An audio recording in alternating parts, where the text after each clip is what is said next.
Minha filha disse: "Mãe, você não vai na festa, vai estragar tudo." Sorri por fora e virei as costas. Desci as escadas sem fazer um escândalo.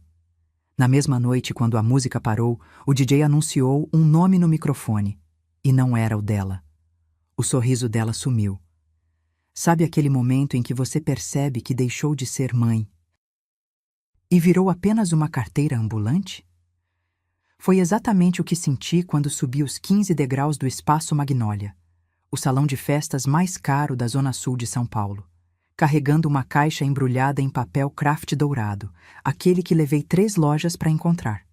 Dentro estava um conjunto de lençóis egípcios fio 600, que custou 1.200, porque Helena, minha filha, sempre quis coisas de qualidade.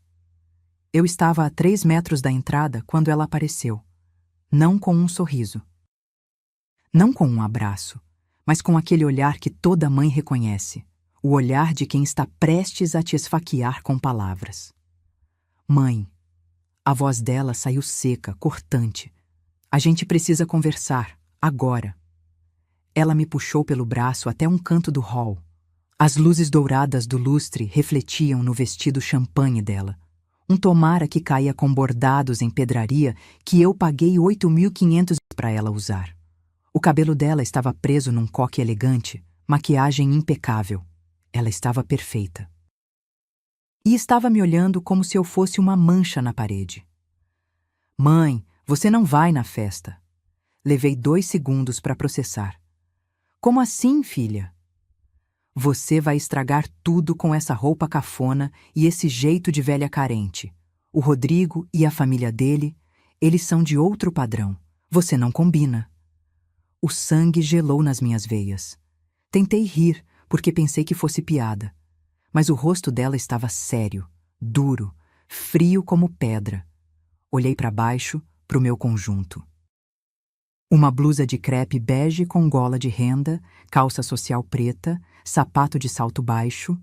Nada extravagante, nada vergonhoso, apenas simples. O tipo de roupa que uma costureira aposentada de 68 anos usaria numa festa de família. Mas para os olhos de Helena, eu era um tropeço, um constrangimento. Helena, Por favor, mãe, não faça cena, só vai para casa, eu te ligo depois. As primeiras notas de música começaram a tocar lá dentro. Risos, taças tilintando. O burburinho de convidados chegando, felizes, despreocupados. E ali estava eu, sendo expulsa da festa que eu paguei 85.000 reais para realizar. Sorri. Não sei de onde tirei forças, mas sorri. Tá bom, filha, sem problema. Virei as costas. Desci os 15 degraus devagar, segurando a lateral de ferro para não desabar. Cada passo pesava toneladas. Sentia os olhares do pessoal da organização, dos seguranças, dos garçons carregando bandejas. Será que eles sabiam? Será que achavam que eu era uma intrusa? Cheguei na calçada, chamei um Uber e me sentei no banco de trás tentando respirar. O motorista perguntou se eu estava bem. Eu menti que sim. Mas a verdade é que naquele momento, enquanto o carro se afastava e as luzes do salão ficavam cada vez mais distantes, algo dentro de mim quebrou. E também nasceu. Porque veja bem, meu nome é Madalena Ferreira da Silva. Tenho 68 anos, sou viúva há 12, mãe de Helena e avó de Lívia, de 8 anos. Passei 40 anos costurando para sustentar minha família. Acordava às 5 da manhã, dormia depois da meia-noite. Construí uma confecção do zero com meu marido Geraldo. A gente nunca teve luxo, mas nunca faltou dignidade. Até aquela noite, eu achava que amor de mãe não tinha limite. Mas tem. E eu estava prestes a descobrir onde estava o meu. Se você já sentiu na pele o gosto amargo da ingratidão, se inscreva no canal, porque essa história está apenas começando. E o que aconteceu depois dessa noite? Ninguém esperava. Quando cheguei em casa naquela noite, não liguei as luzes. Sentei no sofá da sala, no escuro, com aquela caixa de presente ainda nas mãos. o papel dourado amassado, o laço torto, um presente que nunca seria entregue. E foi ali, naquele silêncio pesado, que comecei a me perguntar: onde foi que eu errei? Deixa eu te contar quem eu sou de verdade. Não a mulher cafona que Helena enxerga, mas a Madalena que construiu cada tijolo da vida dela com as próprias mãos, literalmente. Nasci em Itapetininga, interior de São Paulo, numa casa de 3 cômodos onde moravam 7 pessoas. Meu pai era metalúrgico, minha mãe lavava roupa para fora. Aprendi a costurar aos 11 anos porque precisava ajudar. Enquanto as meninas da minha idade brincavam de boneca, eu estava debruçada na máquina Singer da minha avó, consertando rasgos, ajustando bainhas, transformando retalhos em algo útil. Aos 19, conheci Geraldo. Ele era vendedor de tecidos, passava de loja em loja com aquelas malas pesadas cheias de amostras. Tinha um sorriso largo, mãos calejadas e uma forma de olhar para mim que me fazia sentir vista. Não bonita, não especial, apenas vista. Casamos 6 meses depois, numa cerimônia simples na Igreja do Rosário. Eu fiz meu próprio vestido. Cetim branco com mangas 3/4, decote quadrado. Nada extravagante, mas era meu. E quando Geraldo me viu entrando, os olhos dele brilharam como se eu fosse a noiva mais linda do mundo. Moramos num apartamento de 40 metros quadrados no Ipiranga. 2 cômodos, banheiro minúsculo, cozinha que mal cabia um fogão. Mas era nosso. Naquela sala apertada, montei minha primeira oficina. Uma máquina industrial Eldin, que a gente comprou em 12 parcelas. Uma mesa de corte improvisada com 2 cavaletes e uma porta velha. E muita, muita determinação. Comecei costurando uniformes escolares.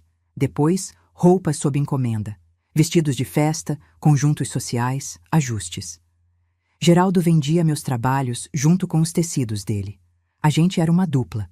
Ele trazia os clientes, eu entregava qualidade. Helena nasceu 3 anos depois do casamento. Lembro do cheiro dela quando a enfermeira colocou aquele pacotinho nos meus braços. Cheiro de leite, de talco, de coisa nova. Ela tinha os olhos escuros do pai, a boca pequena, os dedinhos que se agarravam no meu indicador com uma força que me fez chorar. Eu prometi naquele dia: essa menina vai ter tudo que eu não tive. E cumpri. Enquanto Helena crescia, eu costurava. Às vezes até de madrugada, com ela dormindo no berço ao meu lado, embalada pelo barulho ritmado da máquina. Geraldo ampliou o negócio. Alugamos um ponto comercial pequeno na Rua Vergueiro. Confecções Madá em Geraldo era o nome. Simples, direto, honesto. Helena estudou em escola particular. Teve aulas de balé, de inglês. Nunca passou necessidade. Mas também nunca foi mimada. A gente ensinava o valor das coisas. Quando ela queria algo, explicávamos quanto custava, quanto tempo de trabalho aquilo representava. Ela entendia. Ou pelo menos, eu achava que entendia. A vida era boa. Não éramos ricos, mas estávamos construindo algo sólido. Até que Geraldo teve o infarto. Foi numa terça-feira de manhã, 8 da manhã. Ele estava organizando os rolos de tecido no depósito quando sentiu a dor no peito.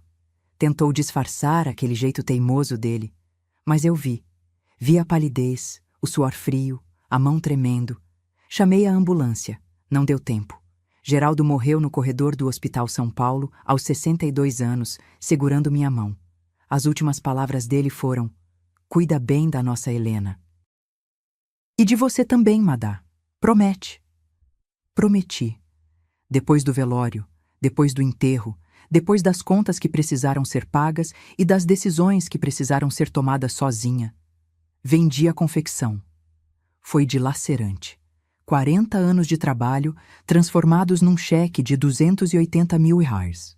Usei parte para quitar o financiamento do apartamento, investi outra parte em CDB, guardei o resto para viver. Helena tinha 22 anos, estava terminando a faculdade de pedagogia. Pensei que ela fosse me apoiar, me ajudar a atravessar aquele luto, mas ela estava ocupada demais vivendo a própria vida. Casou com o primeiro namorado sério, o Fábio, um rapaz bonito, carismático, que trabalhava com eventos.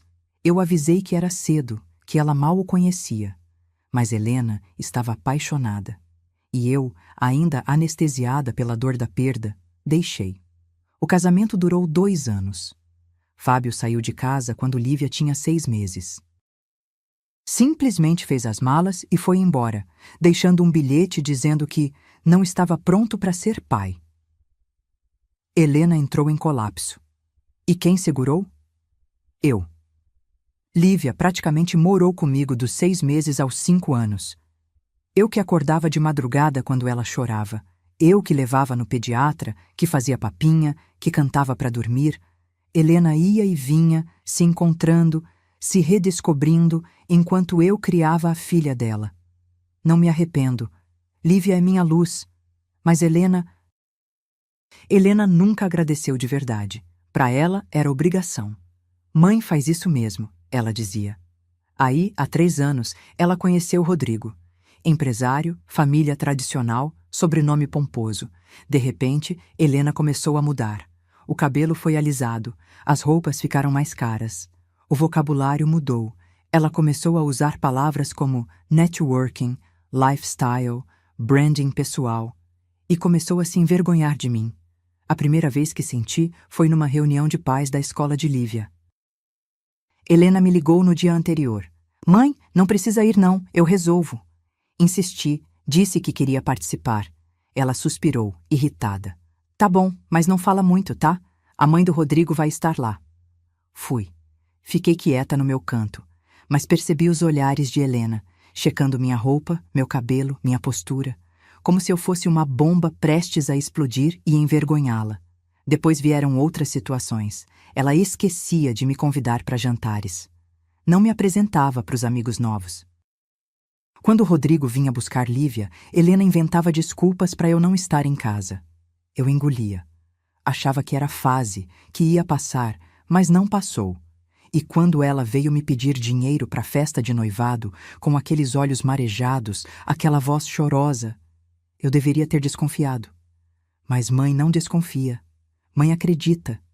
E às vezes a crença cega é o erro mais caro que a gente comete. Helena apareceu na minha casa numa quinta-feira à tarde. Não avisou que vinha. Simplesmente tocou a campainha, entrou e se jogou no sofá da sala, com aquela expressão que eu já conhecia bem, a expressão de quem quer algo. Mãe, preciso conversar com você. Preparei café. Coloquei as xícaras de porcelana que Geraldo me deu no nosso 10º aniversário de casamento, aquelas com borda dourada. Servi biscoitos de polvilho que eu mesma havia feito naquela manhã. Sentei na poltrona em frente a ela e esperei. Helena mexeu no café sem beber. Olhou para a janela. Suspirou fundo, daquele jeito teatral. O Rodrigo pediu minha mão. Meu coração deu um salto. Não de alegria pura, mas daquela alegria misturada com medo que toda mãe sente quando a filha vai casar. Sorri. Que maravilhoso, filha! Quando foi? Semana passada, num restaurante francês nos Jardins. Ele fechou o lugar inteiro. Tinha violinista, rosas vermelhas na mesa. Foi lindo, mãe. A voz dela amoleceu. Os olhos brilharam. Por um segundo, vi minha menina de novo. E você tá feliz? Muito. Ela respirou fundo. Mas tem uma coisa. Pronto. Ali estava. O mas que transforma a conversa boa em pedido incômodo. A família do Rodrigo, eles são tradicionais, sabe? O pai dele é dono de 3 concessionárias, a mãe é decoradora de interiores, os irmãos todos bem-sucedidos. Eles esperam um certo padrão. Tomei um gole do café. Estava quente demais, queimou minha língua, mas não reclamei. E o que isso tem a ver comigo, Helena? Eles vão fazer o noivado oficial. Uma festa. E não pode ser qualquer coisa, mãe. Precisa ser digna, à altura. Entendo. O problema é que a gente não tem dinheiro suficiente. O Rodrigo investiu tudo na empresa dele. Tá esperando um retorno grande, mas ainda não veio. E eu... Você sabe, professora não ganha bem. Ela parou, me encarou. E então veio. eu preciso de 80 mil reais. Quase deixei a xícara cair. Helena, isso é muito dinheiro. Eu sei, mãe. Acredita que eu sei?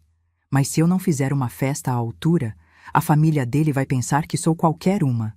Vão achar que o Rodrigo está se casando com alguém sem classe, sem estrutura. E eu não posso deixar isso acontecer. Levantei, fui até a janela. Lá fora, o dia estava cinza, chuviscava. As folhas da jabuticabeira no quintal balançavam com o vento. Filha, esse dinheiro é tudo que eu tenho guardado. São anos de trabalho, é minha segurança. E eu não sou sua segurança? Eu não sou sua filha? A voz dela subiu de tom. Mãe, eu nunca pedi nada. Nunca. Eu trabalhei, me virei sozinha, criei a Lívia praticamente sem ajuda. Sem ajuda? Virei para ela, incrédula. Helena, quem cuidou da sua filha por 5 anos enquanto você se encontrava?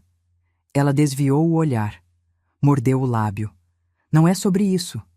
É sobre você confiar em mim, acreditar no meu futuro.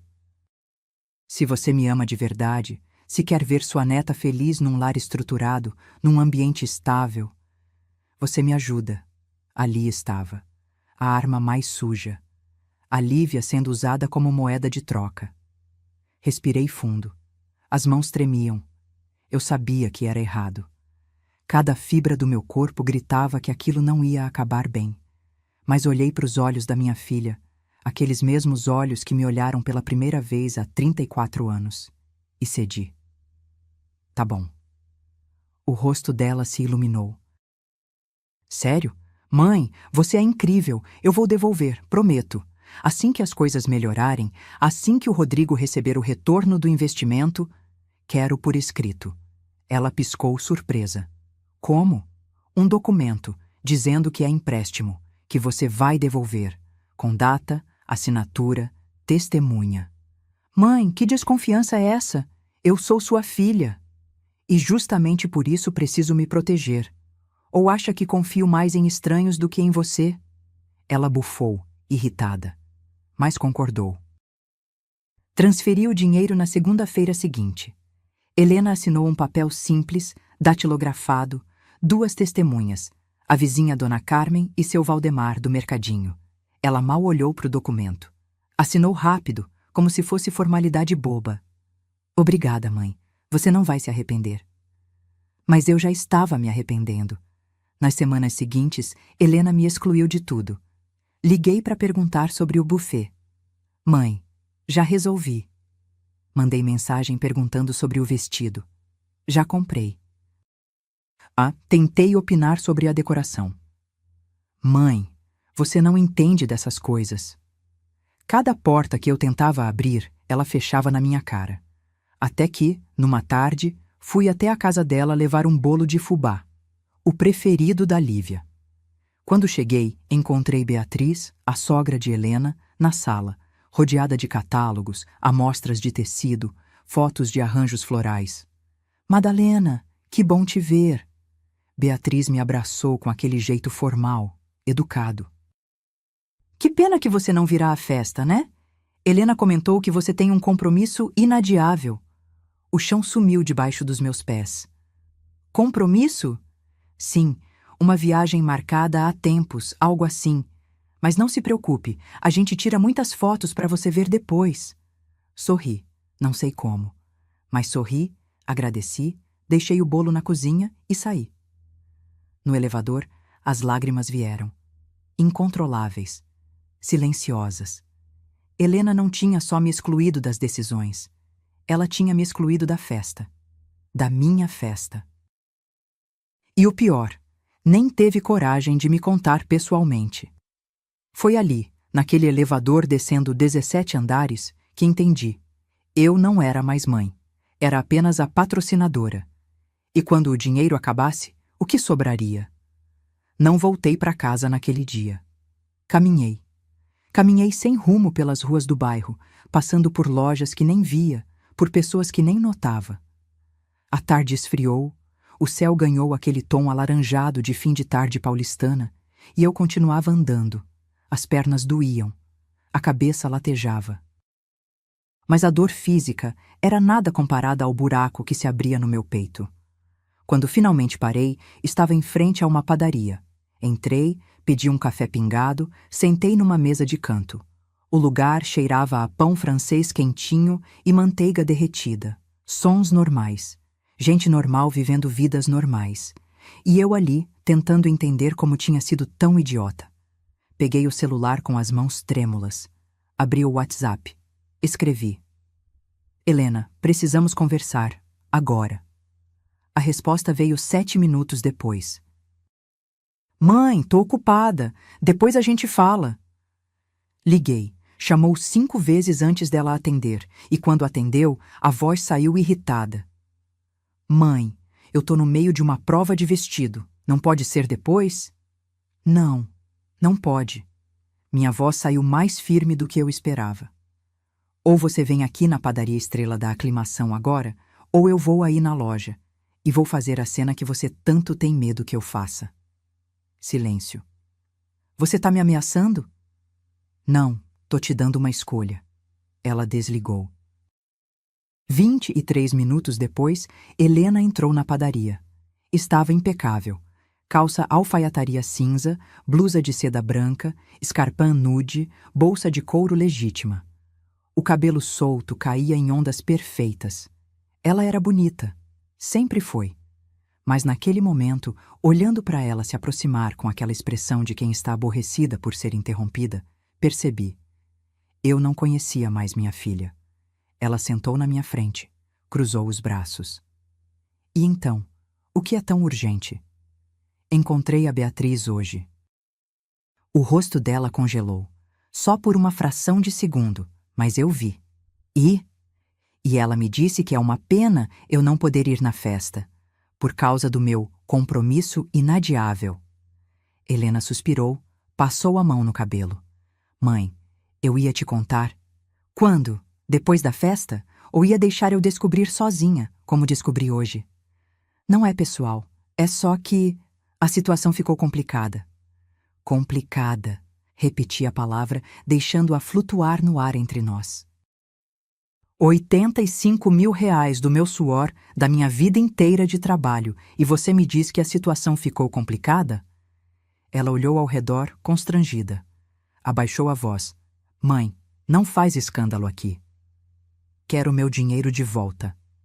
Ela piscou, como se não tivesse ouvido direito. O quê? Meu dinheiro, 85 mil reais. Quero de volta, hoje. Mãe, você enlouqueceu? Já gastei tudo. O salão, o buffet, o vestido, o fotógrafo, os convites, a decoração. Não é problema meu. Minha voz não tremeu. Nenhuma vez. Você assinou um documento dizendo que era empréstimo. Ou devolve, ou eu aciono a justiça. Helena riu. Uma risada curta, seca, sem humor. A justiça? Mãe, pelo amor de Deus, você vai processar a própria filha por causa de dinheiro?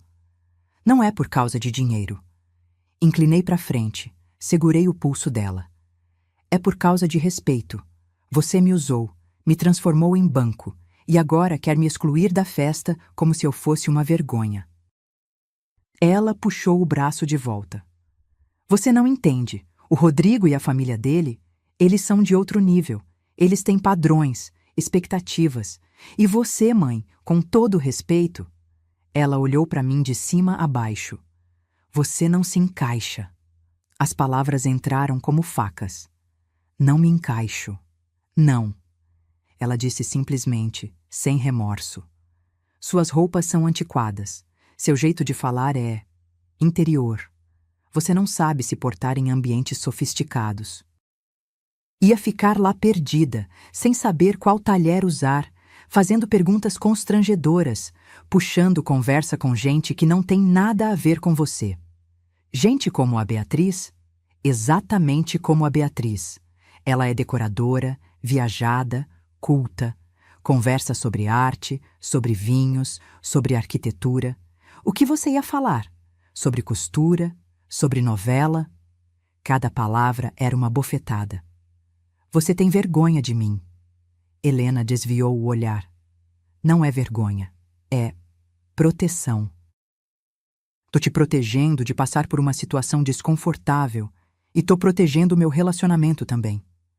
Protegendo as minhas custas. Mãe, para de drama. Você não precisa ir na festa para ser minha mãe. Depois eu te mostro as fotos, te conto tudo. Não quero fotos. Levantei, peguei minha bolsa. Quero meu dinheiro de volta. Tem até sexta-feira. Se não devolver, vou atrás dos meus direitos. Não tenho como devolver. E você não vai fazer nada porque sabe que isso destruiria nossa relação. Parei na porta. Virei para ela. Nossa relação, Helena? Que relação? A que você inventou, onde eu sou apenas um cofre que você abre quando precisa? Saí sem esperar resposta. Fui direto para casa. Tranquei a porta, sentei no chão da sala e chorei. Chorei como não chorava desde o funeral do Geraldo. Chorei até não ter mais lágrimas, até a garganta doer, até o corpo tremer de exaustão.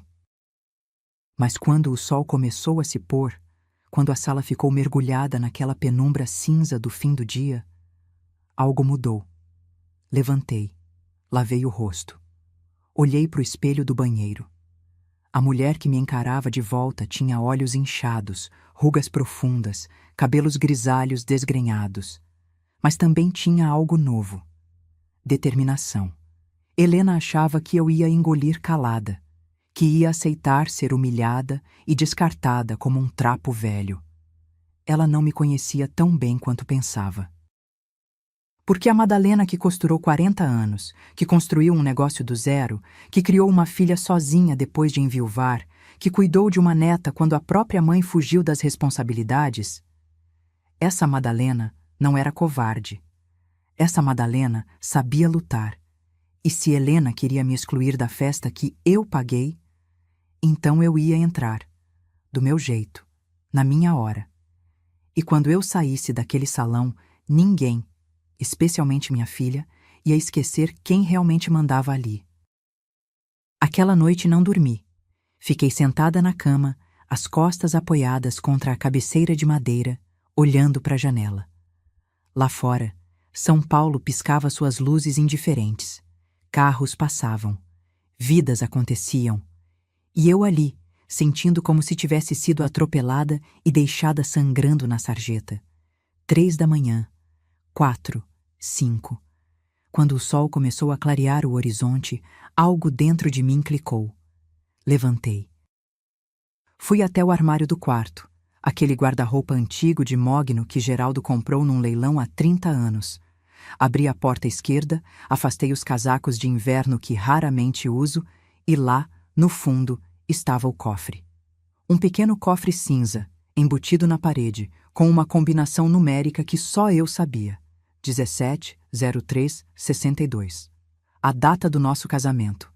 Geraldo sempre foi cuidadoso com documentos. Dizia que papel guardado é segurança garantida. Depois que ele morreu, revisei tudo rapidamente. Certidão de óbito, escrituras, documentos do negócio. Mas nunca tive coragem de mexer no fundo. Eram coisas dele, pessoais, intocáveis. Mas agora, com os dedos tremendo, girei a combinação. Clique. Abri. O cheiro de papel velho me atingiu primeiro. Dentro havia pastas organizadas com aquela meticulosidade típica do Geraldo. Etiquetas escritas à mão. Confecção, contratos, imóveis, investimentos, pessoal. Peguei a pasta de imóveis. Folheei devagar. E foi ali que vi. Uma escritura registrada em cartório, datada de 2 meses antes da morte de Geraldo. Era referente à propriedade onde funcionava nossa confecção. Um galpão comercial na Zona Leste que acabou sendo vendido junto com o negócio. Mas tinha uma cláusula que eu não tinha percebido antes, escrita em linguagem jurídica complicada. Li 3 vezes até entender. O valor correspondente a 40% da venda do imóvel será resguardado em usufruto vitalício à cônjuge Madalena Ferreira da Silva, sendo o restante destinado aos herdeiros diretos apenas após o falecimento da mesma. Respirei fundo. Isso significava que Helena não tinha direito ao dinheiro que eu guardava. Legalmente, aquilo era meu. A herança dela só existiria quando eu morresse. E o dinheiro que dei para a festa? Era empréstimo, puro e simples. Continuei vasculhando. No fundo do cofre, envolto num pano de veludo verde musgo, encontrei um envelope amarelado com meu nome escrito na caligrafia torta de Geraldo. Para minha Madá. Abra quando precisar de força. As mãos tremeram ao rasgar o lacre. Dentro, uma carta escrita em 3 páginas de papel ao maço, com aquela letra miúda e pressionada que ele fazia quando estava emocionado. Madá, se você está lendo isso, é porque eu já parti. E se está lendo agora, depois de tanto tempo, é porque algo te feriu fundo. Eu te conheço, minha velha. Você aguenta calada. Engole sapo. Acha que amor é sacrifício sem limites, mas não é. Amor verdadeiro tem dignidade, e dignidade exige respeito. Eu sempre te achei forte demais, mais forte que eu, mas sua força vinha com um defeito. Você deixava as pessoas passarem por cima de você quando vinham com desculpa de amor. Nossa Helena herdou um pouco disso. Ela sabe que você cede, e vai usar isso. Não deixa, Madá. Não se torna capacho da própria filha. Se um dia precisar provar seu valor, use os documentos que deixei. Eles são sua armadura. Eu cuidei de tudo para que você nunca ficasse desamparada, mesmo que eu não estivesse mais aqui. Te amei cada dia que passei ao seu lado. E onde eu estiver, continuo te amando. Seu Geraldo. Chorei. Mas não era mais choro de dor.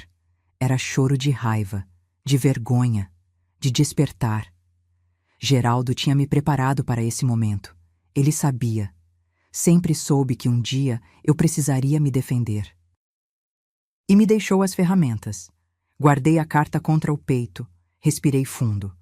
Então peguei o telefone e liguei para o único advogado que conhecia, Dr. Tiago Mendes, filho da Dona Carmen, minha vizinha. Ele tinha uns 40 anos, escritório pequeno mas sólido, reputação honesta. Atendeu no 3º toque, voz sonolenta. Alô? Tiago, aqui é a Dona Madalena, vizinha da sua mãe. Desculpa ligar tão cedo, mas preciso de um advogado. É urgente. Ele acordou imediatamente. Claro, Dona Madalena. O que aconteceu? Contei tudo, cada detalhe. O dinheiro, a festa, a humilhação, o documento assinado. Tiago ficou em silêncio alguns segundos após eu terminar. A senhora tem o contrato que ela assinou? Tenho, com a assinatura dela, data, testemunhas. Então a senhora tem um caso sólido. Isso é empréstimo, não doação. Se ela não pagar, podemos executar a dívida. Mas posso sugerir algo. Fala. Antes de processar, vamos fazer uma notificação extrajudicial. Um documento oficial exigindo pagamento em prazo determinado. Às vezes, o susto resolve. E se não resolver, aí partimos para a justiça. Quanto tempo leva? A notificação, 2, 3 dias. Depois disso, damos um prazo de 10 dias úteis para ela responder. Se ignorar, entramos com a ação. Faz isso. E, Tiago, tem outra coisa. Diga. Preciso de um investigador particular, discreto, que descubra a situação financeira real do noivo dela. Dinheiro, dívidas, investimentos, tudo. Houve uma pausa. Dona Madalena, a senhora está planejando algo? Sorri. Pela primeira vez em dias, sorri de verdade. Não, Tiago, só estou me protegendo e me conhecendo de novo. Desliguei. Voltei para o cofre. Peguei as joias que Geraldo me deu ao longo dos anos. O anel de formatura dele, os brincos de pérola, o colar de ouro que ganhei no nosso 25º aniversário. Nada extravagante, mas cada peça valia algo. Não para vender, mas para lembrar quem eu era. A mulher que merecia estar naquela festa, e ia estar, porque Helena estava prestes a aprender uma lição que eu deveria ter ensinado há muito tempo. Você não morde a mão que te alimenta. Você não humilha quem te sustenta. E quando se esquece disso, a conta vem. E vem alta. Nos 5 dias seguintes, virei atriz. Helena ligava. Eu atendia com voz normal, Perguntava sobre a Lívia, sobre os preparativos, sobre como ela estava. Nada de cobrança, nada de mágoa aparente. Apenas normalidade. Mãe, você tá bem? Ela chegou a perguntar na quarta ligação, desconfiada. Tô sim, filha. Só cansada. Idade chega pra todo mundo, né? Ela riu, aliviada. Achou que eu tinha desistido, que tinha aceitado meu lugar de mãe descartável. Pobre Helena. Não fazia ideia do furacão que se formava em silêncio. Na terça-feira, fui ao escritório do Tiago, um prédio comercial modesto na Liberdade, 3º andar, sala pequena, mas organizada. Ele me recebeu com café e biscoitos, sentou do outro lado da mesa cheia de processos empilhados. Dona Madalena, tenho novidades. Meu coração acelerou. A notificação foi enviada ontem por AR. Sua filha deve receber amanhã ou depois. Mas tem outra coisa. Ele abriu uma pasta, tirou um relatório de umas 15 páginas grampeadas. O investigador que indiquei, Marcelo Fonseca, trabalhou rápido, e o que ele descobriu? Bem, prepare-se. Peguei o relatório, comecei a ler. Rodrigo Santos Cavalcante, 36 anos, empresário. Na primeira página, tudo parecia legítimo. Formado em administração, MBA em Portugal, sócio de uma empresa de consultoria empresarial chamada Cavalcante em Associados. Mas a segunda página mudava tudo. Status financeiro. Crítico. A empresa estava falida há 8 meses, dívidas acumuladas de 2,3 milhões, com fornecedores, bancos e investidores. 3 processos trabalhistas correndo, 2 cheques devolvidos, nome sujo na praça. Continuei lendo. Cada linha era uma bomba. Rodrigo havia investido pesado em criptomoedas em 2021, durante a alta. Convenceu o pai e os irmãos a entrarem junto. Quando o mercado despencou, perderam tudo. A família Cavalcante, que Helena tanto idolatrava, estava quebrada. As concessionárias? Vendidas. A casa no Morumbi? Hipotecada. O estilo de vida luxuoso? Fachada sustentada por cartões de crédito estourados e empréstimos com agiotas. Ele tá falido. Murmurei, incrédula. Completamente. Tiago confirmou. E tem mais. O Marcelo conversou discretamente com ex-funcionários dele. Rodrigo tá com sua filha especificamente porque descobriu que a senhora vendeu um negócio e tem dinheiro guardado. Ele perguntou sobre herança, sobre imóveis, sobre investimentos. Tudo nas costas dela. A raiva subiu como lava quente. Helena sabe? Não parece. Pelo que apuramos, ele mantém a imagem de empresário bem-sucedido. Sai em restaurantes caros, mas sempre tem reunião de negócios que justifica não pagar a conta. Dirige um carro importado, alugado, mora num apartamento, emprestado por um amigo. Ele tá usando minha filha para chegar no meu dinheiro.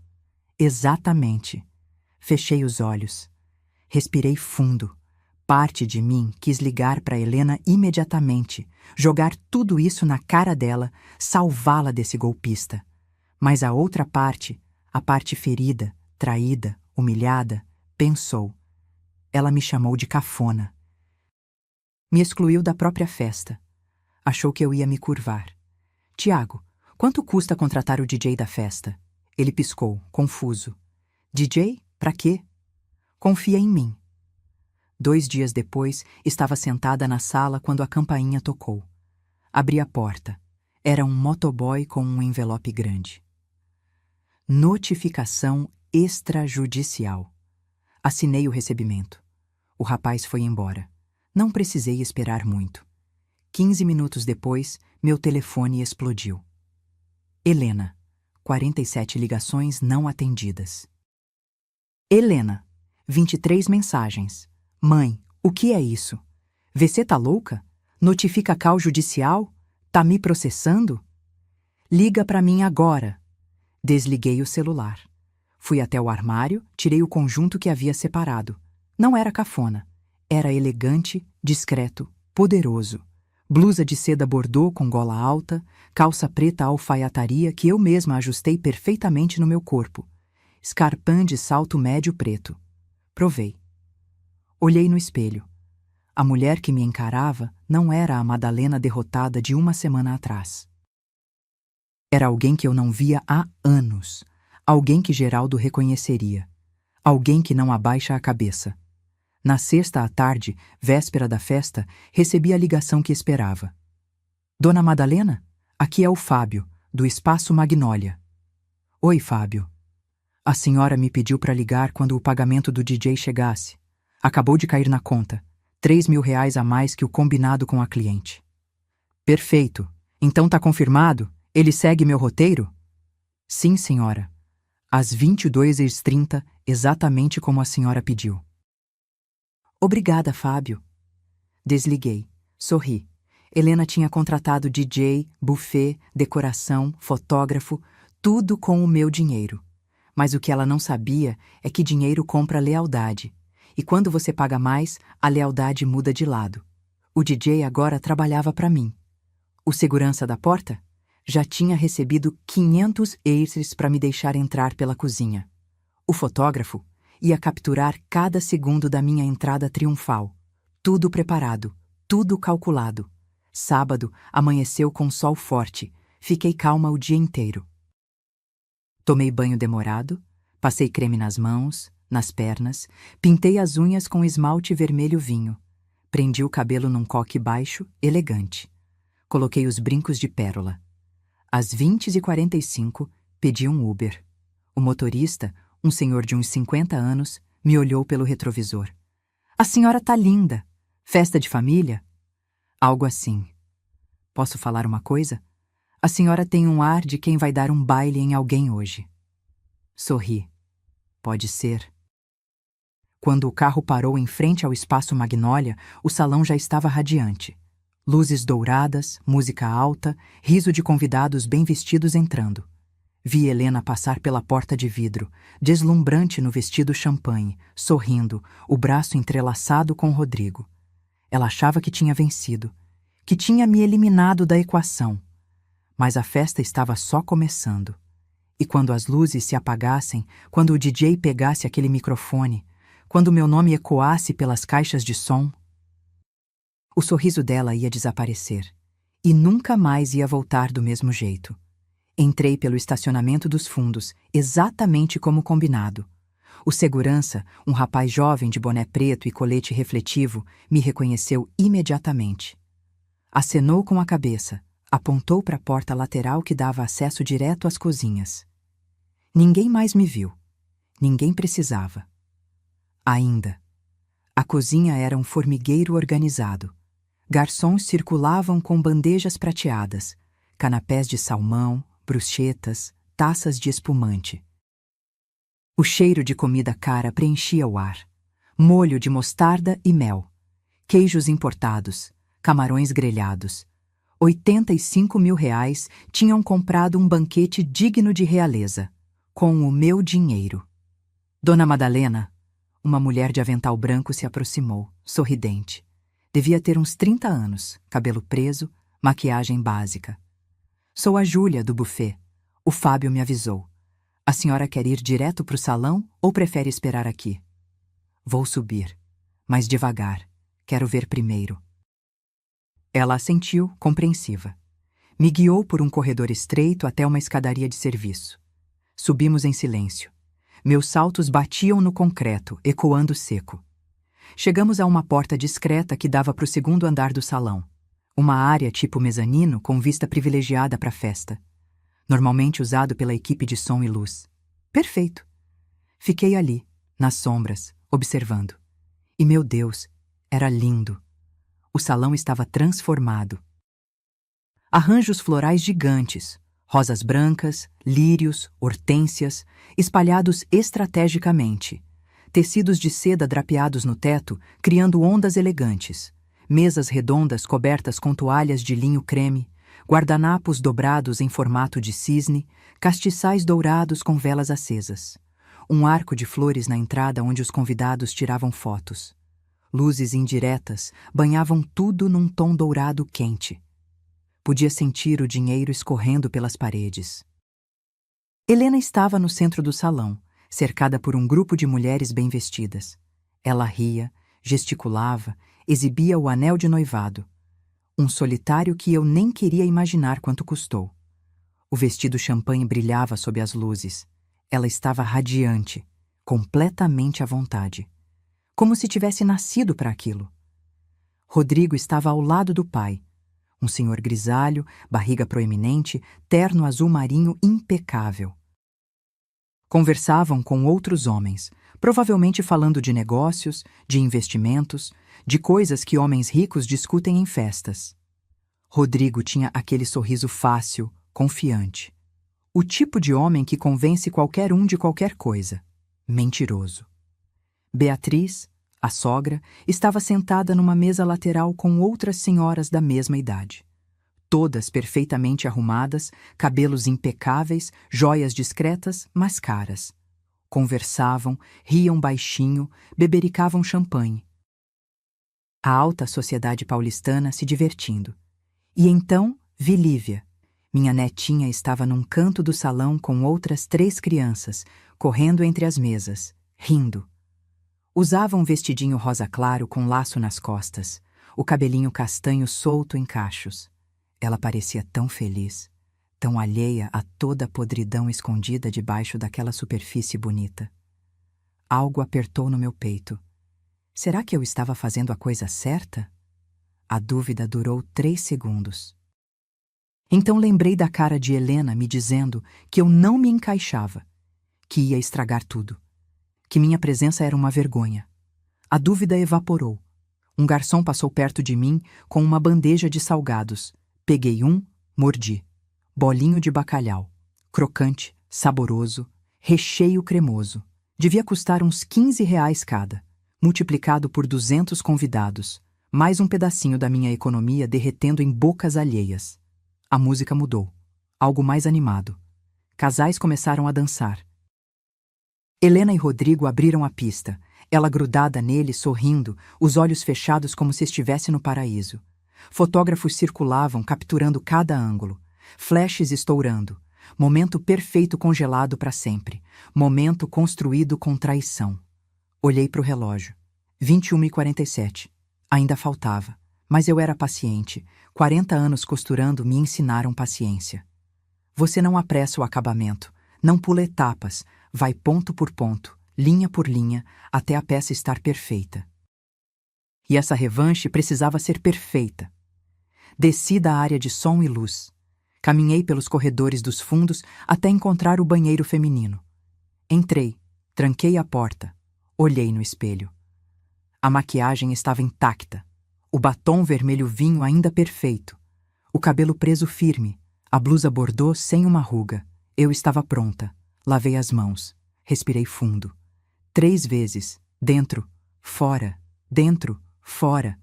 Geraldo, se você tá me vendo de algum lugar, espero que esteja orgulhoso. Saí do banheiro. O corredor estava vazio. Conseguia ouvir a música, as risadas, o zum-zum da festa acontecendo. Encostei na parede gelada, fechei os olhos por um momento, e então a voz de Júlia no meu ouvido. Dona Madalena? O DJ acabou de confirmar, daqui a 40 minutos, às 22h30 em ponto. A senhora quer que eu avise quando faltar 5 minutos? Quero. Ela apertou meu ombro, um gesto pequeno, solidário, e se afastou. Fiquei ali, na penumbra do corredor, ouvindo minha própria respiração. O coração batendo compassado. As mãos não tremiam. Não tinha medo. Não tinha dúvida. Tinha certeza de que Helena precisava aprender, de que Rodrigo precisava ser exposto, de que aquelas pessoas todas, bebendo meu champanhe, comendo minha comida, celebrando-a às minhas custas enquanto me excluíam, precisavam saber a verdade. E a verdade, querida Helena, é simples. Você pode tirar uma mãe da festa, mas não pode tirar a força dela.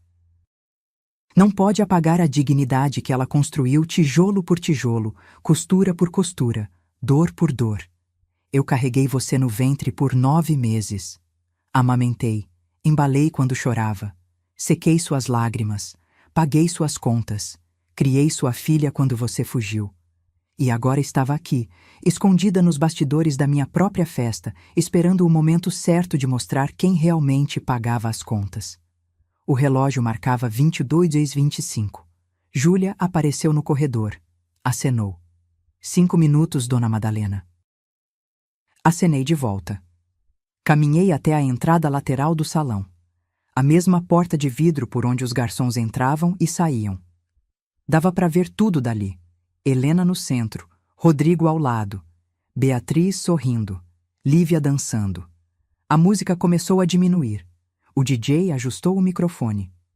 E foi ali, naqueles últimos segundos, antes do mundo de Helena desabar, que percebi. Não era sobre vingança. Era sobre justiça. Era sobre me resgatar. Era sobre ensinar que amor sem respeito é apenas exploração bem embalada. A música parou. O silêncio que se instalou foi quase físico. 200 pessoas interromperam suas conversas, suas risadas, seus brindes. Olharam todos para o palco onde o DJ ajustava o microfone. Ele era jovem, uns 25 anos, cabelo raspado nas laterais, tatuagem no antebraço. Sorriu para o público com aquela simpatia profissional de quem trabalha com eventos. Boa noite, pessoal. Que festa linda, não é? Aplausos, assovios. Helena sorriu acenando. Antes de continuarmos, temos uma surpresa especial. O DJ fez uma pausa estratégica. Porque toda festa tem uma anfitriã, mas nem sempre a anfitriã verdadeira está sendo reconhecida. O sorriso de Helena vacilou. Só um pouco, mas vacilou. Hoje, queremos homenagear a pessoa que tornou essa noite possível. A mulher que, com o trabalho de uma vida inteira, construiu cada centavo que está bancando essa celebração linda. Rodrigo franziu a testa. Beatriz se inclinou para frente na cadeira.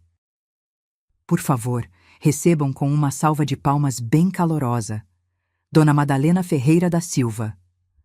Os holofotes giraram, varreram o salão e me encontraram. Empurrei a porta de vidro. Entrei. O salto bateu firme no chão de mármore. Passei pelos garçons paralisados, pelas mesas decoradas, pelas flores caras. Cada passo era uma declaração. Cada movimento, um manifesto. Silêncio absoluto. Helena estava pálida. Literalmente pálida. A cor sumiu do rosto dela como água escorrendo por um ralo. A boca aberta, os olhos arregalados, congelada. Rodrigo olhou para ela confuso, depois para mim, tentando processar. Beatriz levou a mão ao peito, chocada. Lívia gritou, "Vovó!" e correu na minha direção. Abracei minha neta rapidamente, beijei o topo da cabecinha dela, sussurrei, "Vai brincar lá com as crianças, meu amor. Já volto." Ela obedeceu, mas olhou para trás, confusa. Continuei caminhando até o centro do salão. O DJ desceu do palco, estendeu o microfone. Peguei. Nossos olhos se encontraram. Ele deu um meio sorriso. "Você consegue." Olhei ao redor, 200 rostos me encarando. Alguns curiosos, outros constrangidos, outros claramente perdidos, sem entender o que estava acontecendo. E Helena, minha filha, no centro, tremendo. Levantei o microfone. Minha voz saiu firme, clara. "Boa noite a todos. Sei que não fui convidada para esta festa." Murmúrios, olhares trocados. "Meu nome é Madalena. Sou mãe da Helena." Apontei para ela. "E vim porque achei justo estar aqui, já que fui eu quem pagou cada centavo dela." O murmúrio aumentou. Helena tentou falar. "Mãe, não." Levantei a mão. Ela calou. R$85.000. Deixei o número flutuar no ar. Dinheiro que juntei costurando durante 40 anos, acordando às 5 da manhã, trabalhando até meia-noite, construindo uma vida digna com meu falecido marido. Algumas mulheres mais velhas assentiram, reconhecendo a luta. Minha filha me pediu esse dinheiro. Disse que precisava de uma festa à altura da família do noivo. Olhei diretamente para Rodrigo.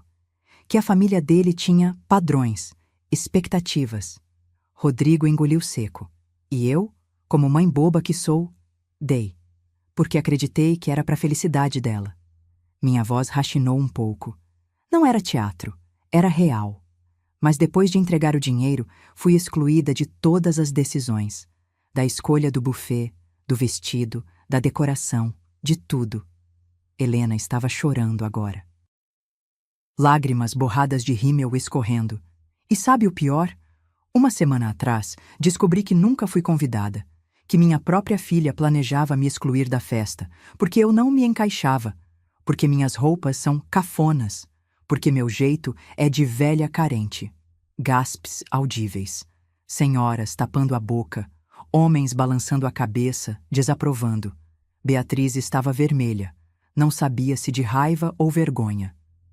Então vim aqui hoje não para fazer escândalo. Respirei fundo. Mas para resgatar minha dignidade e para que todos vocês saibam quem realmente fez essa festa acontecer. Olhei para Helena nos olhos. Filha, você assinou um contrato de empréstimo, testemunhado, registrado, tem até o fim do ano para me devolver os R$ 85 mil.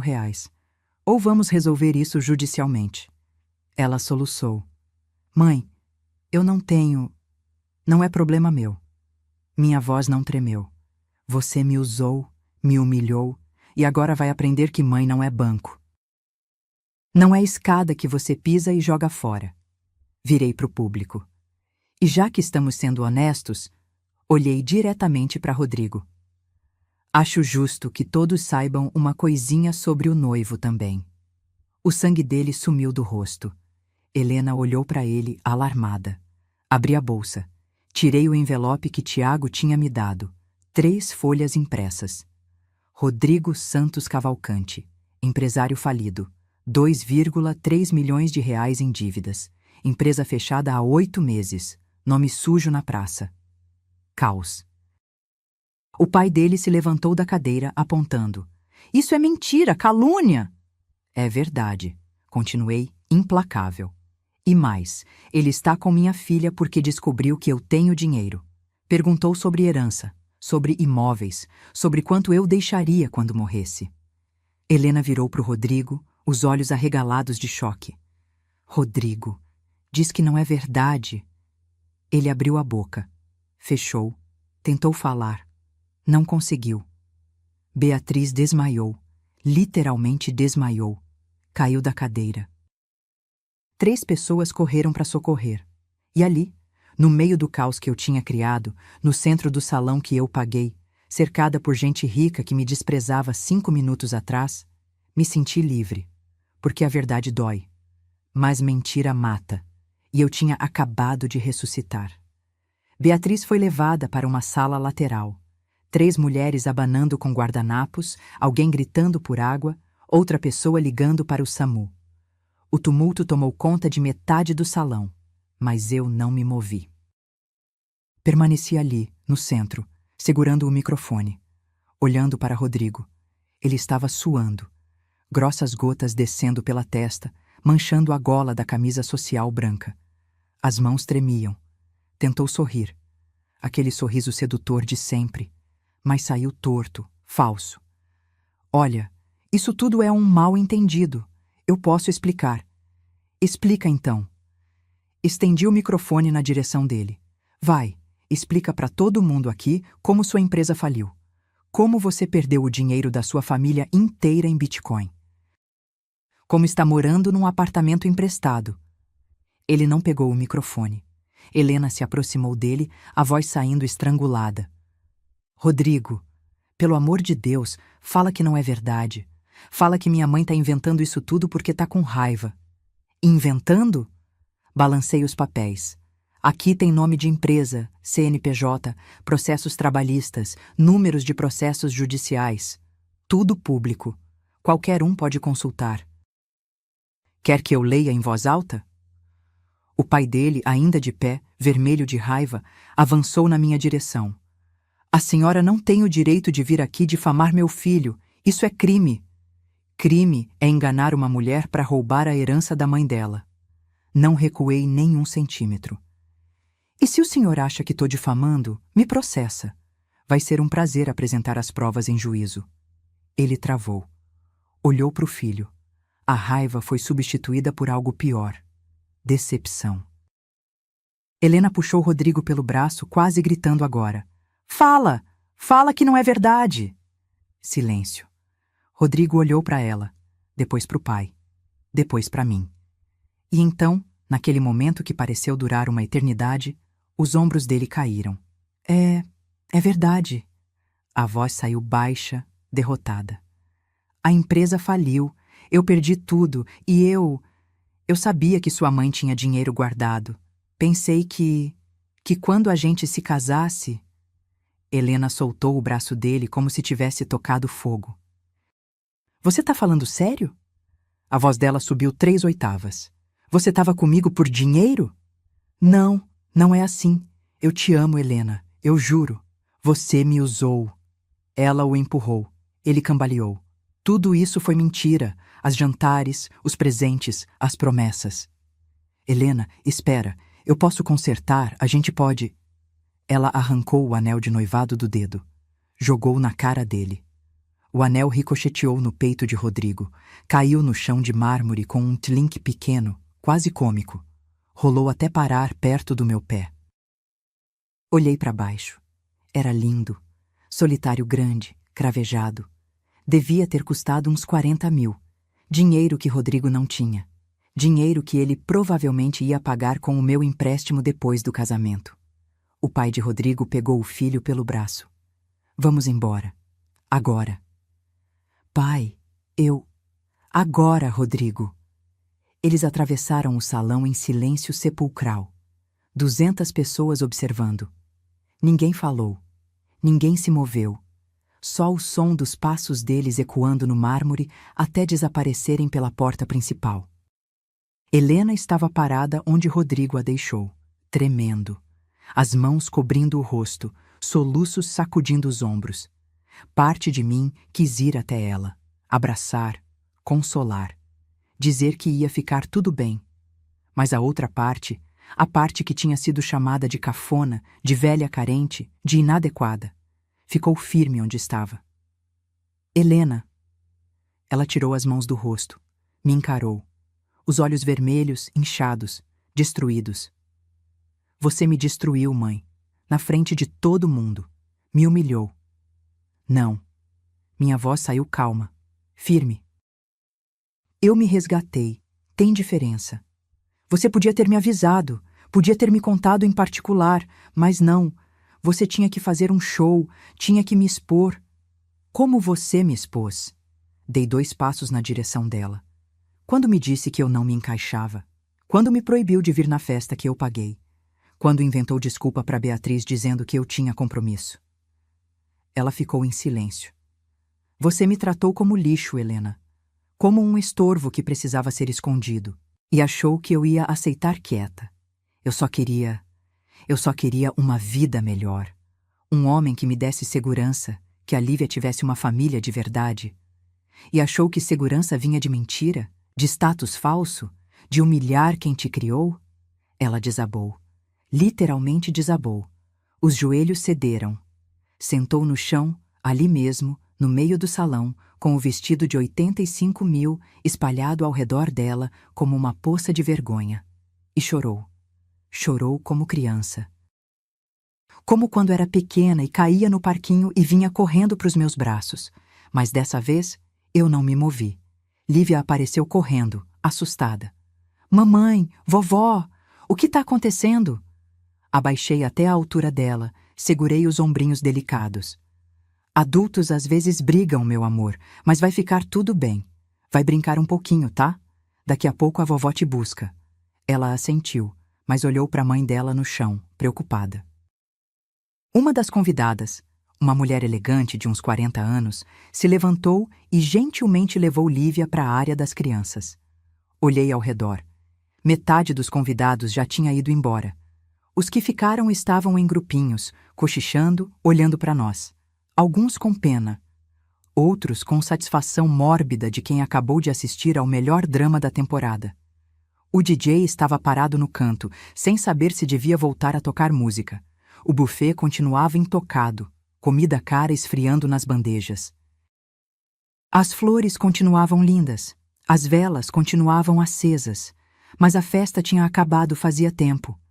Me aproximei de Helena, estendi a mão. Ela olhou para cima, surpresa.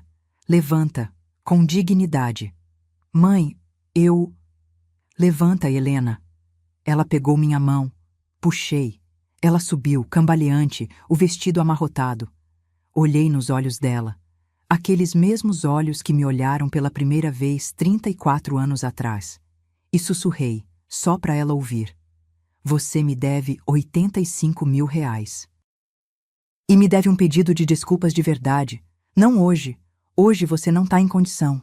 Mas um dia, quando acordar e perceber o que fez, você vai vir até mim. E aí a gente conversa. Soltei a mão dela. Entreguei o microfone de volta pro DJ. Peguei minha bolsa. E saí do espaço Magnólia da mesma forma que tinha entrado, com a cabeça erguida, os ombros retos e a certeza absoluta de que tinha feito a coisa certa. Porque justiça não é vingança. Justiça é olhar no espelho e reconhecer quem você vê. E naquela noite, pela primeira vez em anos, eu me reconheci. Cheguei em casa às 2 da manhã. Tirei os sapatos na porta. Soltei o cabelo. Sentei no sofá da sala sem acender as luzes, deixando apenas o clarão da lua entrando pela janela. E respirei. 1, 2, 3 vezes. Não sentia remorso. Não sentia culpa. Sentia alívio. Como quando você carrega um peso nas costas por tanto tempo que esquece como é andar sem ele. E então, de repente, o peso cai. E você se lembra. O celular tocou. Era Tiago. Dona Madalena? Vi as mensagens. Minha mãe me contou. A senhora tá bem? Tô, Tiago. Melhor do que imaginei. A notificação surtiu efeito, então. Mais do que isso. Sorri no escuro. A verdade surtiu efeito. Nos dias seguintes, fiquei em silêncio. Helena tentou ligar 17 vezes. Mandou 42 mensagens. Todas variações do mesmo tema. Precisamos conversar. Não faz isso comigo, pelo menos pela Lívia. Eu não respondi. Não porque quisesse torturá-la, mas porque algumas lições só entram quando você fica sozinha com elas. Quando não tem ninguém para te salvar, para abafar, para fazer de conta que não aconteceu. 1 semana depois, Lívia apareceu na minha porta. A vizinha, Dona Carmen, a trouxe de Uber. A menina estava com uma mochilinha rosa nas costas, olhos vermelhos de tanto chorar. Vovó, posso ficar uns dias aqui? Abracei minha neta, apertei forte. Ela cheirava a shampoo de morango e infância. Pode ficar o tempo que precisar, meu amor. Naquela noite, enquanto Lívia dormia no quarto de hóspedes abraçada com o ursinho de pelúcia que eu tinha dado no aniversário dela, Helena finalmente apareceu. Não tocou a campainha. Sentou na calçada em frente ao portão. Simplesmente sentou ali, no meio da noite, os joelhos encolhidos contra o peito. Olhei pela janela. Fiquei observando por 10 minutos. Ela não se moveu. Apenas ficou ali, pequena, quebrada. Desci. Abri o portão. Entra. Ela levantou devagar, como se cada movimento doesse. Entrou. Ficamos na sala, uma de frente para outra. Ela de pé. Eu sentada na poltrona. Rodrigo sumiu. A voz dela saiu rouca, cansada. Mudou o número, bloqueou nas redes sociais. A família dele também. Sumiu como se nunca tivesse existido. Não falei nada. O apartamento que a gente ia morar juntos era dele. Quer dizer, era emprestado por um amigo dele. Me despejaram. Tive que voltar para o meu aluguel antigo, mas nem isso eu consigo pagar direito. Continuei em silêncio. Perdi a amizade. As meninas do grupo pararam de me chamar. Beatriz espalhou para todo mundo que eu sou golpista, que armei tudo para dar golpe na família deles, como se eu fosse a vilã. Ela sentou no chão, literalmente no chão, ali na frente da poltrona onde eu estava. E você tinha razão, sobre tudo. Finalmente falei. Sobre o que, exatamente? sobre eu ter te usado, sobre eu ter vergonha de você, sobre eu ter me transformado numa pessoa horrível que eu não reconheço. As lágrimas começaram a cair, silenciosas, constantes. Mãe, eu te devo desculpas. Não as desculpas rasas que a gente dá porque precisa, mas as de verdade, as que doem. Respirei fundo. Eu te perdoo, Helena. Ela soluçou surpresa, mas continuei firme. Perdoar não significa esquecer, e não significa voltar a ser como era antes. Eu sei. Você vai me devolver os R$ 85.000. Não sei quando, não sei como, mas vai. Mesmo que leve 10 anos, mesmo que seja $500 por mês, você vai pagar. Eu vou. Prometo.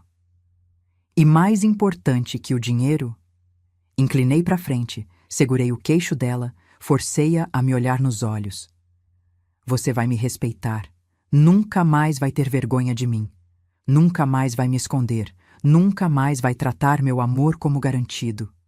Nunca mais, mãe. Eu juro. Se um dia você voltar a me tratar como tratou, eu não vou fazer escândalo. Não vou gritar. Vou simplesmente sair da sua vida. E não haverá segunda chance. Ela assentiu, tremendo. Pode ficar aqui uns dias. Até se reorganizar.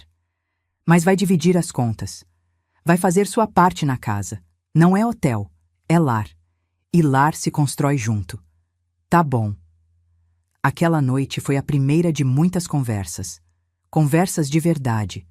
Onde Helena me contou sobre a pressão que sentia, sobre o medo de não ser boa o suficiente, sobre como se perdeu tentando ser alguém que não era. E eu contei sobre a dor de não ser vista, de ser apenas útil, de sentir que meu valor estava atrelado ao que eu podia dar, nunca ao que eu era. 3 meses se passaram. Helena voltou a dar aulas, pegou turnos extras. Aos sábados, fazia bolos por encomenda para complementar a renda. Cada mês, depositava $2.000 na minha conta. Pouco, mas constante. Não era sobre o dinheiro, era sobre o esforço, sobre ela provar, para si mesma, mais que para mim, que tinha mudado. E mudou. Quando saíamos juntas, ela me apresentava com orgulho. Essa é minha mãe, Madalena, costureira aposentada, guerreira, mulher mais forte que eu conheço. Quando Lívia tinha a apresentação na escola, Helena fazia questão que eu sentasse na primeira fila, ao lado dela. Quando fazia bolo para vender, vinha me pedir conselhos sobre ponto de massa, temperatura do forno. Devagar, reconstruímos. Não o que tínhamos antes. Aquilo estava quebrado, irreparável. Mas algo novo, mais honesto, mais real. 8 meses depois daquela noite no Espaço Magnólia, estávamos sentadas na varanda de casa. Helena, eu e Lívia.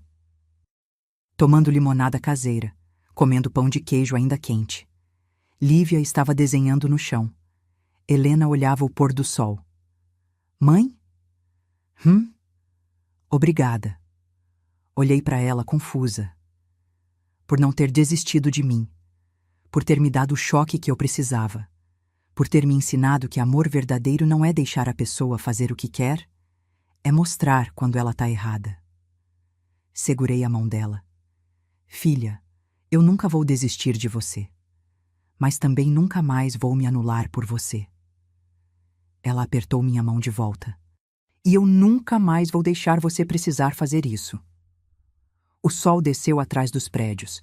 Lívia cantarolava baixinho. E ali, naquele momento simples, sem festa cara, sem aparência para manter, sem máscaras, eu estava em paz.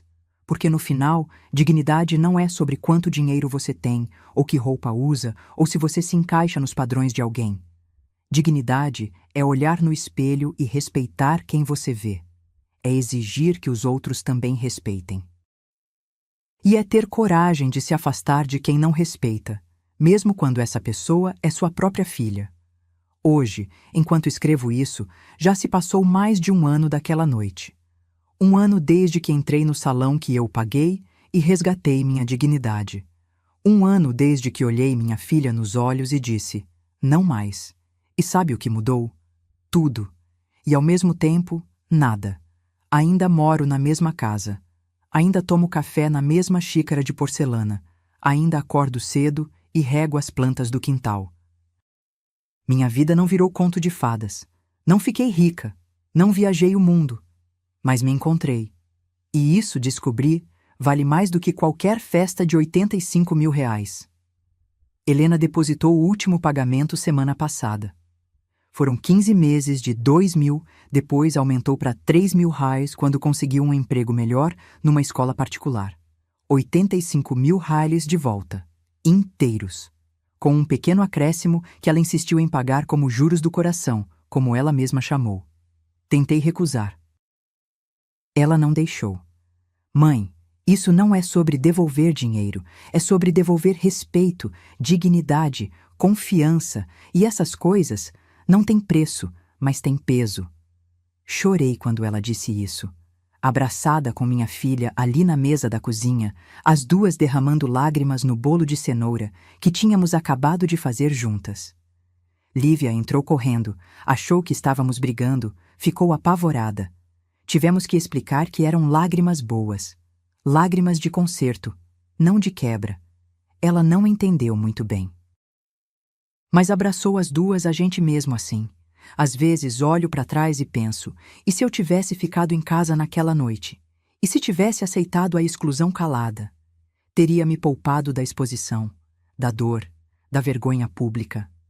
Mas também teria me condenado a uma vida inteira sendo invisível, sendo conveniente, sendo a mãe que só existia quando precisavam de algo. E essa não era a Madalena que Geraldo amou. Não era a mulher que construiu um negócio do zero. Não era quem eu realmente era. Aprendi algo fundamental nesse processo. Amor de mãe não deveria ser incondicional. Pelo menos não da forma como sempre nos ensinaram. Podemos amar incondicionalmente e ainda assim exigir respeito. Podemos perdoar e ainda assim cobrar responsabilidade. Podemos ser mães dedicadas e ainda assim ter limites. Porque quando amamos sem limites, não estamos amando. Estamos nos anulando. E filhos que crescem vendo mães anuladas aprendem que isso é normal, que podem pisar, que podem usar, que podem descartar, até que um dia alguém pisa neles da mesma forma, e aí doí. E aí vem a revolta. Como alguém pode me tratar assim? Mas nós, mães, ensinamos, com nosso silêncio, com nossa aceitação, com nossa crença equivocada de que sofrer pelos filhos é sinônimo de amor. Não é. Amor verdadeiro também educa, também corrige, também diz não. E quando preciso, amor verdadeiro expõe. Hoje, quando saio com Helena e Lívia, seja no mercado, na praça, no cinema, sinto diferença. Não só da parte dela, mas da minha também. Ando mais ereta. Falo mais firme. Não abaixo mais a cabeça quando entro num ambiente que não é para mim. Porque descobri que todos os ambientes são para mim. Desde que eu queira estar lá. Desde que eu me respeite o suficiente para exigir ser respeitada. Semana passada, Helena me levou num restaurante chique. Desses com garçom de colete, cardápio em francês, taças de cristal. Fiquei com medo. A velha Madalena, aquela que achava que não se encaixava, começou a gritar lá dentro. Você não pertence aqui, volta para casa. Mas aí lembrei, eu paguei a festa de 85 mil. Eu construí um negócio do zero. Eu criei uma filha sozinha. Eu resgatei minha neta. Eu enfrentei 200 pessoas e disse minha verdade. Quem disse que eu não pertenço a lugar nenhum? Entrei, sentei, pedi o prato mais caro do menu. Um filé ao molho madeira que custava $180, só porque podia. Só porque merecia. E sabe o que aconteceu? Nada. O mundo não acabou. Ninguém me expulsou. Ninguém riu. Eu apenas vivi. Como qualquer pessoa que paga seu próprio jantar tem direito de viver. Se você chegou até aqui, até o final dessa história toda, é porque alguma coisa ressoou em você. Talvez você seja mãe e esteja se reconhecendo. Talvez seja filha e esteja percebendo erros que cometeu. Talvez seja só alguém que entende o gosto da invisibilidade. Quero que você saiba. Você merece ser vista. Merece ser respeitada. Merece ocupar espaço sem pedir desculpas. Não importa sua idade, sua roupa, seu sotaque, sua história. Você é suficiente. E se alguém, qualquer pessoa, até mesmo seus filhos, fizer você sentir o contrário, talvez seja a hora de fazer o que eu fiz. Não precisa ser num palco, não precisa ser numa festa, pode ser numa conversa, num limite estabelecido, num não firme e definitivo. Mas faça, porque dignidade não é luxo, é necessidade básica. E ninguém, tem o direito de te tirar isso. Meu nome é Madalena Ferreira da Silva. Tenho 69 anos agora. Sou costureira aposentada, viúva, mãe, avó. E pela primeira vez na vida, posso dizer, sou eu, por inteiro, sem desculpas. Se essa história tocou seu coração, se você também já se sentiu invisível ou desvalorizada, deixe seu comentário aqui embaixo contando de onde você está me assistindo e qual parte mais mexeu com você. Aperte o like para que mais pessoas recebam essa mensagem de força e dignidade. E se inscreva no canal para continuar acompanhando histórias reais de mulheres que escolheram não se curvar, porque juntas somos imbatíveis. Um abraço da Madalena para você. E lembre-se, você merece respeito, sempre. Fim.